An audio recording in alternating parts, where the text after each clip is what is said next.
7, to all the students who did not quite make it yet, to all the contestants, to have been the best of your region such that you became representatives, that already is a feat in itself. So you have to honor the journey. Honor the journey because everything na mag-ignite incubation period, murag prutas na anay ripening stage, dili pa lang tinog, pero muabot ra na ang inyong panahon.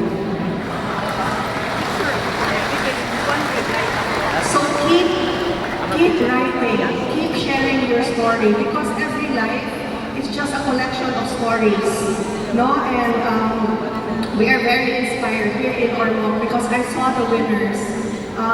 Repeatedly, there are multiple wins for certain regions, which means it isn't a matter of just a few good stories. It means that that region is really strong in terms of storytelling, journalism. So I honor all the hard work because today, or the past week, siguro this has been the easiest part of your journey, just showing off what you've already learned. The hard part is what we do not see, all the years that you put into the work that you do, all the mentoring, all the volume of documents that you have read, all maybe the disappointing marks that your mentors have given you along the way, but look where you are now.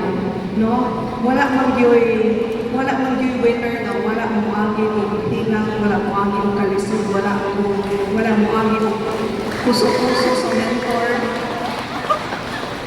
Hi man din mga mentors, Where are the mentors? Please stand up. Let us give a round of applause to the mentors.